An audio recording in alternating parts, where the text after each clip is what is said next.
ನಾನರಿವುದಕ್ಕೆ ಮುನ್ನ ಎಲ್ಲಿದ್ದೆಯಯ್ಯ ಎನ್ನ ನಾನರಿವುದಕ್ಕೆ ಮುನ್ನ ಎಲ್ಲಿದ್ದೆಯಯ್ಯ ಎನ್ನೊಳಗೆ ಇದ್ದೆನಯ್ಯ ಎನ್ನೊಳಗೆ ಇದ್ದೆಯಯ್ಯ ಎನ್ನ ನಾನರಿಯಲು ಮುಂದೆ ಬಂದು ಎನ್ನ ನಾನರಿಯಲು ಮುಂದೆ ಬಂದು ಗುರುರೂಪವಾಗಿ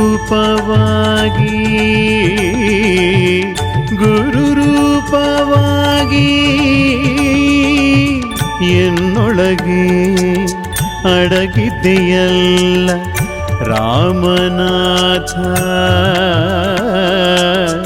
ಎನ್ನೊಳಗೆ ಅಡಗಿದ್ದೆಯಲ್ಲ ರಾಮನಾಥ ರಾಮನಾಥ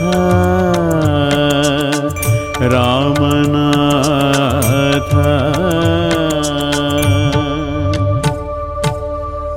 ದೇವರ ದಾಸಮಯ್ಯನವರು ಈ ಮೇಲಿನ ತಮ್ಮ ವಚನದಲ್ಲಿ ತಮ್ಮ ಆರಾಧ್ಯ ದೇವರಾದ ರಾಮನಾಥನನ್ನು ಕುರಿತು ನನ್ನ ನಾನು ಅರಿಯುವುದಕ್ಕಿಂತ ಮೊದಲು ನೀನು ಎಲ್ಲಿದ್ದೆ ಅಯ್ಯ ಎಂದು ಪ್ರಶ್ನಿಸಿ ಅದಕ್ಕೆ ಅವರೇ ಉತ್ತರ ರೂಪವಾಗಿ ನನ್ನೊಳಗಡೆ ಇದ್ದೆ ಅಯ್ಯ ಎಂದು ಹೇಳುತ್ತಾ ನನ್ನ ನಾನು ಅರಿಯಲು ಗುರು ರೂಪವಾಗಿ ಎನ್ನೊಳಗಡೆ ಅಡಗಿದೆ ಅಯ್ಯ ಎಂದಿದ್ದಾರೆ.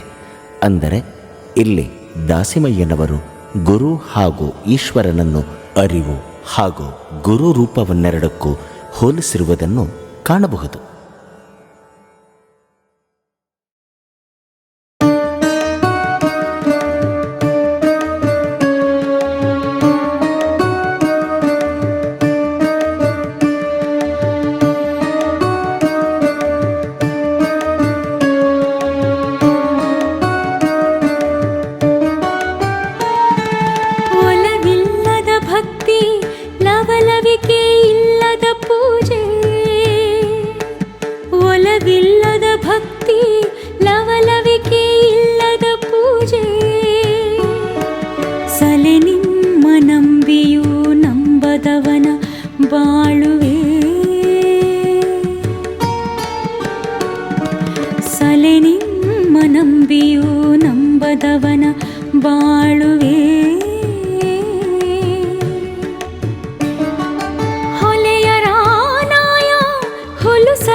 ದೇವರ ದಾಸಿಮಯ್ಯನವರು ನಿಜವಲ್ಲದವನ ಭಕ್ತಿಯನ್ನು ಪ್ರಸ್ತುತ ಈ ಮೇಲಿನ ವಚನದಲ್ಲಿ ವ್ಯಕ್ತಪಡಿಸಿದ್ದಾರೆ.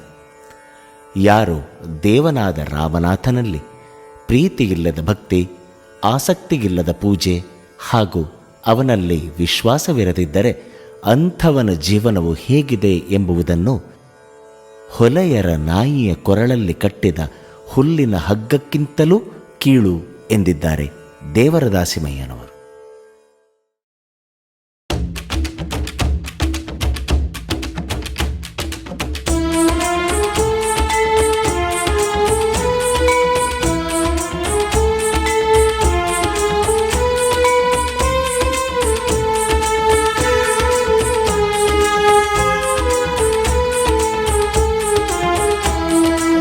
ಕಡಿಗಳ 18 ನೊಡಗೂಡಿ ಸಂಧಿಸಿ, ಕಡಿಗಳ 18 ನೊಡಗೂಡಿ ಸಂಧಿಸಿ,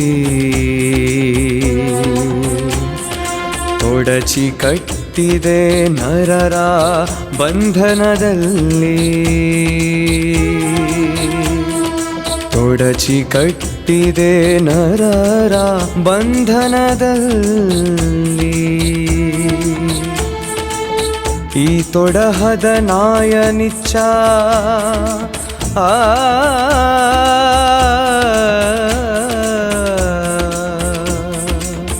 ಈ ತೊಡಹದ ನಾಯನಿಚ್ಛ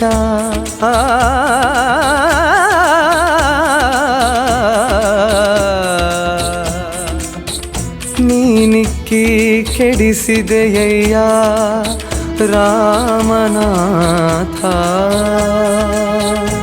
ನೀನಿಕ್ಕಿ ಕೆಡಿಸಿದೆಯಯ್ಯ ರಾಮನಾಥ,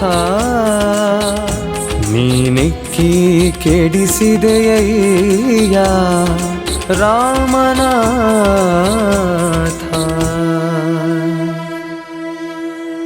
ಈಶ್ವರನು ಈ ಲೋಕದ ಜನರನ್ನು 18 ಮಾಯಾರೂಪಿ ಪಾಶಗಳಿಂದ ಕಟ್ಟಿಹಾಕಿದ್ದಾನೆ. ಏಕೆಂದರೆ ಇವರು ತಮ್ಮ ಮೂಲ ಸ್ವರೂಪದ ಅರಿವನ್ನು ಮಾಡಿಕೊಳ್ಳಲಾರರು. ಇವರು ಸತ್ಯಾಸತ್ಯತೆಯನ್ನು ಅರಿಯರು. ಆದುದರಿಂದ ಇವರು ಮಾಯಾಪಾಶಕ್ಕೆ ಒಳಗಾಗಿರುತ್ತಾರೆ. ಈಶ್ವರನ ಕೃಪೆಯಾದರೆ ಸತ್ಯನಿಷ್ಠ ಶರಣರು ಮಾಯಾಬಂಧನದಿಂದ ಮುಕ್ತರಾಗುತ್ತಾರೆ ಎನ್ನುವರು ದೇವರ ದಾಸಿಮಯ್ಯನವರು.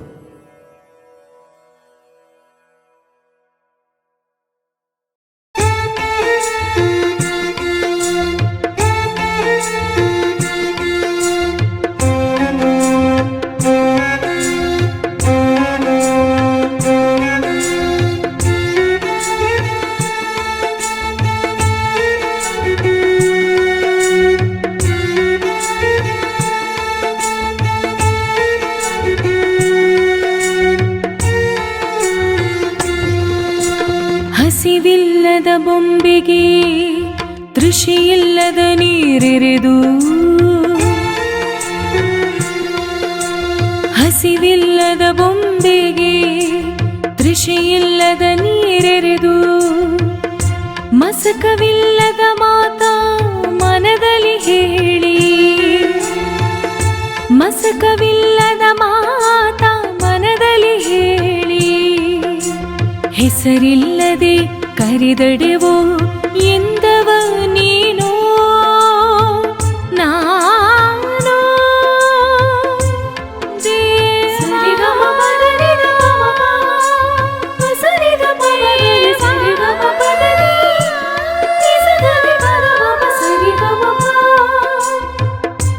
ರಾಮನಾಥ.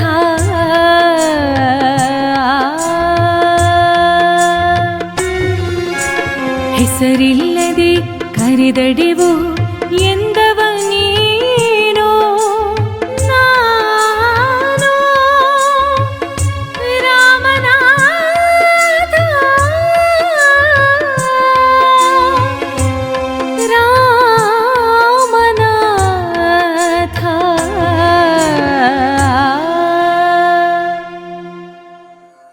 ಈಶ್ವರನ ಸ್ವರೂಪವೇ ಇಷ್ಟಲಿಂಗ. ಅದು ಅರುಹಿನ ಕುರುಹು. ಅದಕ್ಕೆ ಹಸಿವು ತೃಷೆಗಳಿಲ್ಲ. ನೀರೆರೆದರೆ ನೆನೆಯದು, ಬಿಟ್ಟರೆ ಬಾಡದು. ಮನು ಮನದಿಂದ ನಿತ್ಯ ಆರಾಧಿಸುತ್ತಾ ಹೆಸರಿಲ್ಲದ ನಿನ್ನ ಹೇ ಲಿಂಗದೇವ ಎಂದು ಕರೆದಾಗ ಓ ಎನ್ನುವವ ನಾನೋ ನೀನೋ ಎಂದು ಪ್ರಶ್ನಿಸಿದ್ದಾರೆ ದೇವರ ದಾಸಿಮಯ್ಯನವರು.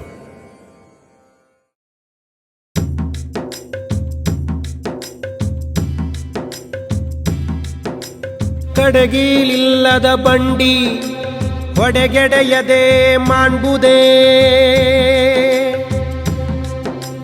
ಕಡಗಿಲಿಲ್ಲದ ಬಂಡಿ ಹೊಡೆಗೆಡೆಯದೆ ಮಾಣ್ಬುದೇ, ಕಡಗಿಲು ಬಂಡಿಗಾಧಾರ, ಕಡಗಿಲು ಬಂಡಿಗಾಧಾರ. ಈ ಕಡುದರ್ಪವೇರಿದ ಒಡಲೆಂಬ ಬಂಡಿಗೆ, ಈ ಕಡುದರ್ಪವೇರಿದ ಒಡಲೆಂಬ ಬಂಡಿಗೆ, ಮೃಡ ಮೃಡಭಕ್ತರ ನುಡಿಗಡಣವೇ ಮೃಡಭಕ್ತರ ನುಡಿಗಡಣವೇ ಕಡೆಗೀಲು ಕಾಣ ರಾಮನಾಥ ಕಡೆಗೀಲು ಕಾಣ ರಾಮನಾಥ ರಾಮನಾಥ ರಾಮನಾಥ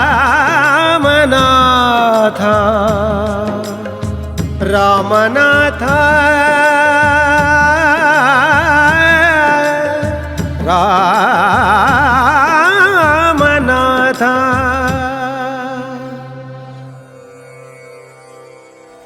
ಬಂಡಿ ಎಷ್ಟೇ ಸದೃಢವಾಗಿದ್ದರೂ ಅದಕ್ಕೆ ಕೀಲುಗಳು ಇಲ್ಲದಿದ್ದರೆ ಹೊರಳಿ ಬೀಳುವುದು ಎಂಬ ದೃಷ್ಟಾಂತವನ್ನು ಆಧಾರವಾಗಿಟ್ಟುಕೊಂಡು ದಾಸಿಮಯ್ಯನವರು ಶರೀರ ಎನ್ನುವ ಬಂಡಿ ದುರ್ಗುಣಗಳು ತುಂಬಿವೆ, ಅವುಗಳನ್ನು ಹೋಗಲಾಡಿಸಲು ಶರಣರ ಅನುಭಾವಿಗಳ ಮಹಾತ್ಮರ ನುಡಿಮುತ್ತುಗಳು ಮಾನವನಿಗೆ ಸನ್ಮಾರ್ಗದತ್ತ ಕರೆದುಕೊಂಡು ಒಯ್ಯುತ್ತವೆ.